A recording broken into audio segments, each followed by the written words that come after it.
पंजाब एक ऐसी धरती जो महान योद्धाओं और वीरों को जन्म देते आई है, पूरे देश को खिलाते आई है। पर आज इस धरती पर एक जहर फैल रहा है।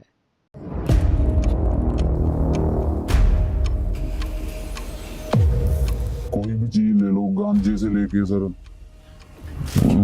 वाइट तक ले लो, आइस भी मिल जाती है, आइस एक वो भी मिल जाती है।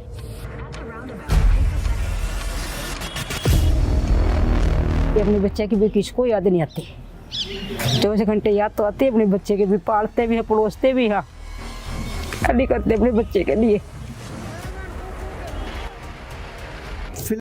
ये कोई बॉर्डर वॉर नहीं है, ना ही कोई दिखने वाली लड़ाई।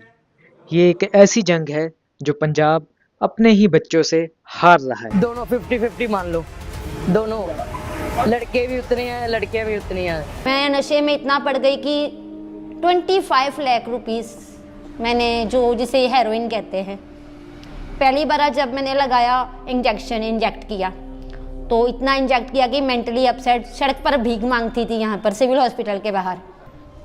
ਜਿਵੇਂ ਅਸੀਂ ਦਵਾਈ ਖਾਂਦੇ ਸਾਂ, ਸਾਨੂੰ ਇਹ ਕਿ ਦਿਨੇ ਤੜਕੇ ਦਵਾਈ ਖਾਧੀ ਹੈ ਤੇ ਰਾਤ ਨੂੰ ਸਾਨੂੰ ਪਤਾ ਨਹੀਂ ਕੀ ਹੋ ਜਾਂਦਾ ਹੈ ਕਿ ਲੱਤਾਂ ਛੜੀਆਂ ਮਾਰਦੇ ਹਾਂ ਮੰਜੇ। हर दिन किसी माँ का बेटा इस नशे के साथ पहली या आखिरी मुलाकात करता है। मेडिकल ऐसा करता था, इसको बना करते थे, दवाई पानी देते थे,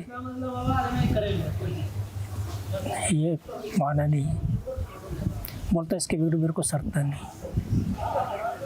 मेरे से बहुत प्यार से रहता था, जब भी पाता था मेरे से बहुत दिल से, जब भी पापा को मिलता था, मेरे पापा जैसा कोई है ही नहीं। जे तो भी टेस्ट करवा के लेकर आई मैं, उन्होंने भी बताई भी इसका भी खाड़ा पीलिया भी हैगा, भी इसका अच्छाई भी हैगी, भी एक दूसरे के भी टीके लगाने से भी इसको हुई। सवाल सिंपल है, नशे आ कहाँ से रहे हैं, कौन कमा रहा है और सिस्टम भी क्यों चुप है।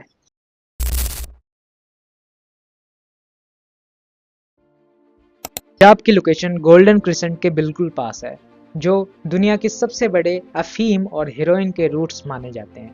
गोल्डन क्रिसेंट एक ज्योग्राफिक रीजन है साउथ वेस्ट एशिया में, जिसमें अफगानिस्तान, पाकिस्तान और ईरान जैसे देश आते हैं। ये रीजन ओपियम यानी कि अफीम, जिसे फर्दर हेरोइन में कन्वर्ट किया जाता है, इस चीज का सबसे बड़ा प्रोड्यूसर माना जाता है। अफगानिस्तान, इसको द सोर्स कहा जाता है ड्रग का। अफगानिस्तान ने हिस्टोरिकली 80 to 90% तक ओपियम यानी कि अफीम प्रोड्यूस करी है और बाकी देशों तक पहुंचाई है। बताया जाता है कि बीते सीजन में अफगानिस्तान के 30 में से 19 सूबों में अफीम की बम्पर पैदावार होने से माफियाओं के पास ड्रग्स का स्टॉक जमा है, जो तस्करों के लिए मोटी कमाई का जरिया है। पाकिस्तान द ट्रांजिट रूट, जितना भी ड्रग प्रोड्यूस होता है अफगानिस्तान में, वो वहाँ से पाकिस्तान तक पहुँचता है। और क्योंकि पंजाब और पाकिस्तान का इंटरनेशनली बॉर्डर जुड़ा हुआ है, इसीलिए पाकिस्तान से पंजाब में ड्रग्स इजीली सप्लाई हो जाते हैं अलग अलग मेथड से, जैसे कि ड्रोन्स, रिवर बेल्ट्स, अंडरग्राउंड और डिफरेंट तरीक़ों से स्मगलर्स ड्रग लेके आते हैं पाकिस्तान से हमारे इंडिया के पंजाब में। पंजाब जो इलाका है ये पाकिस्तान का जो लाहौर है उससे नज़दीक है, और ये फिरोजपुर सेक्टर है, ये कसूर जो एक बड़ा सिटी है उससे नज़दीक है, और वहाँ से वेल लेक रोड्स भी है, तो लोगों का इस तरफ आना जाना पहले रहा है, तो वो लोग इस इलाका से बहुत वाकिफ़ है। इसकी वजह से क्रिमिनल्स को यहाँ आने के लिए आसानी हो रहा है। और हमारा जो फेंस है उसका नज़दीक तक गांव भी है, तो गांव का लोग भी बीएसएफ का जो मूवमेंट है उसको देखते रहते हैं, तो वो देख के फिर इंफॉर्मेशन भी देते हैं कि फलाना लोगों को किसका लोकेशन कहाँ है, क्या है। टाइम्स ऑफ इंडिया के इस आर्टिकल के हिसाब से पंजाब में करीब 30 लाख से ज़्यादा लोग ड्रग एडिक्टेड हैं, जिसमें 20 लाख से ज़्यादा अल्कोहल एडिक्टेड हैं, 15 लाख से ज़्यादा टोबैको एडिक्टेड हैं एंड 1.7 लाख से ज़्यादा सीरियस ड्रग्स जैसे कि हेरोइन से एडिक्टेड हैं। अब जो हमने बात करी ये तो 2022 के आर्टिकल के हिसाब से थी, बट लेटेस्ट 2025 यानी 2025 के आर्टिकल के हिसाब से 7.5 लाख से लेके 10 लाख लोग तक ड्रग एडिक्टेड हो सकते हैं, वो भी सीरियस ड्रग्स जैसे कि हेरोइन यानी कि चिट्टा। इस आर्टिकल के हिसाब से पंजाब में डेली 93.75 kg तक हेरोइन यूज़ हो जाता है और एनुअली 34,218 kg तक हेरोइन पंजाब में यूज़ कर लिया जाता है। अब 2023 में जो हेरोइन रिकवरी हुई थी वो थी 1,161 kg। मतलब ये साल की टोटल जो भी हीरोइन यूज़ हो रही थी उसकी सिर्फ 13 डेज की हीरोइन ही हम रिकवर कर पाए थे।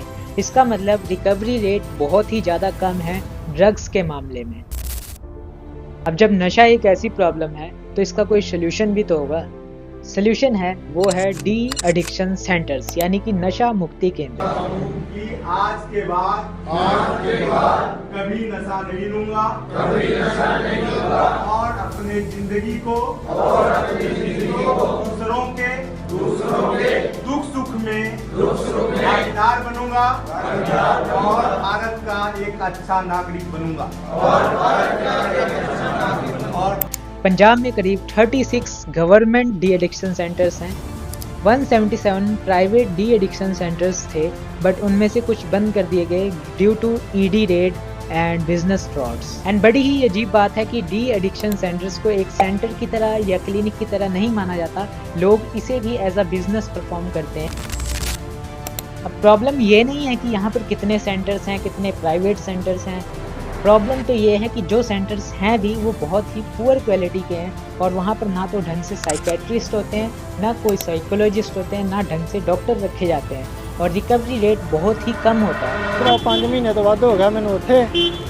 ਆਹ ਸਿੰਘ ਵੀ ਉੱਥੋਂ ਅਸੀਂ ਅੱਜ ਗੇਟ ਤੋੜ ਕੇ ਭੱਜੇ ਆ ਕਿਉਂਕਿ ਉਹ ਕਿਸੇ ਨੂੰ ਘਰ ਜਾਣ ਨਹੀਂ ਦਿੰਦੇ। ਉੱਥੇ 6-6 ਮਹੀਨੇ ਤੋਂ ਵੱਧ ਬੰਦੇ ਹੋ ਗਏ ਜਿਹੜੇ ਅੰਦਰ ਨੇ ਜੋ ਲਾਅ ਦੇ ਸਖਤ ਖਿਲਾਫ ਆ। ਪਹਿਲੀ ਗੱਲ ਉੱਥੇ ਸਰ ਜਿੱਦਣ ਦੇ ਅਸੀਂ ਗਏ ਆ ਕਿਸੇ ਦਾ ਕੋਵਿਡ ਟੈਸਟ ਨਹੀਂ ਹੋਇਆ, ਕਿਸੇ ਦਾ HIV ਟੈਸਟ ਨਹੀਂ ਹੋਇਆ, ਕਾਲਾ ਪੀਲੀਆ ਕੋਈ ਟੈਸਟ ਨਹੀਂ ਹੋਇਆ ਸਰ ਕਿਸੇ ਦਾ। ਅੰਦਰ ਤਾੜ ਕੇ ਰੱਖਦੇ ਨੇ, ਕੱਪੜੇ ਅੰਦਰ ਸੁੱਕਦੇ ਨੇ, ਖਾਜ ਪੈ ਜਾਂਦੀ ਆ ਕੱਪੜਿਆਂ ਤੋਂ, ਧੁੱਪ ਨਹੀਂ ਲਵਾਉਂਦੇ। ਸ਼ਾਇਦ ਹੋ ਸਕਦਾ 2 ਨੰਬਰ ਦੇ ਵਿੱਚ ਹੋਵੇ ਕਿ ਬਾਹਰ ਨਾ ਲੋਕਾਂ ਨੂੰ ਪਤਾ ਲੱਗੇ ਕੱਪੜੇ ਹੁੰਦੇ ਨੇ। ਉਹ ਤੋਂ ਬਾਅਦ ਅੰਦਰ ਤਾੜ ਕੇ ਰੱਖਦੇ ਨੇ, ਇੱਕ ਦੂਜੇ ਤੋਂ ਖਾਜ ਵੱਧ ਜਾਂਦੀ ਆ। ਆ ਵਿੱਚ ਕਈ ਇੱਦਾਂ ਦੇ ਸਿੰਘ ਨੇ ਜਿਨ੍ਹਾਂ ਨੂੰ ਟੀਕੇ ਵੀ ਉਹਨਾਂ ਆਪ ਅੰਦਰ ਲਾਏ ਨੇ। ਜੇ ਕੋਈ ਫਾਰਮਾਸਿਸਟ ਨਹੀਂ, ਕੋਈ ਸਾਈਕੈਟਰਿਸਟ ਨਹੀਂ, ਆਪ ਹੀ ਦਵਾਈ ਦੇਈ ਜਾਂਦੇ ਨੇ। ਕਿਸੇ ਦਾ ਕੋਈ ਚੂਲਾ ਖੜ ਜੇ, ਕੁਛ मेजर हैपनिंग हो जाए, कौन जिम्मेवार है? 2017 से लेकर 2023 के बीच करीब 9 लाख लोग डी एडिक्शन सेंटर्स विजिट करते हैं बट शॉकिंगली 4152 लोग ही एडिक्शन से रिकवर हो पाते हैं। वो में भी नशे के एडिक्शन है वो नशा इसलिए करते हैं ताकि वो रियलिटी को एस्केप कर पाएँ।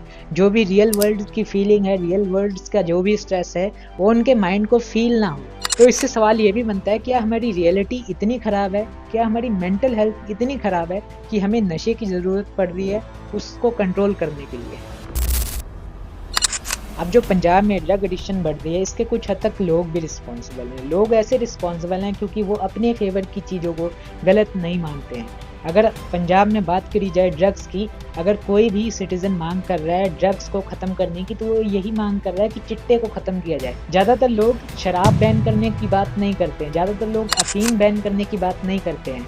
एंड जब अफीम बैन करने की बात नहीं होती है, अफीम को एक नेचुरल बूस्टर माना जाता है, अफीम को बहुत ही लाइटली लिया जाता है, तो इसी तरह हेरोइन को भी बढ़ावा मिलता है। वो इस तरह मिलता है क्योंकि हेरोइन अफीम का ही बाय प्रोडक्ट है एंड अफगानिस्तान अफीम प्रोड्यूस करता है एंड अफीम को पाकिस्तान भेजता है, देन पाकिस्तान से पंजाब आती है। अब जब अफीम आ सकती है तो उसका बाय प्रोडक्ट हेरोइन भी तो आएगा इलीगली स्मगल करके। इसलिए अगर हमें चिट्टे यानी कि हेरोइन को कंट्रोल में करना है तो कहीं ना कहीं हमें अपनी लिमिटेशंस अपनी फेवर की चीज़ों पर भी करनी पड़ेगी, यानी कि शराब और अफीम पर।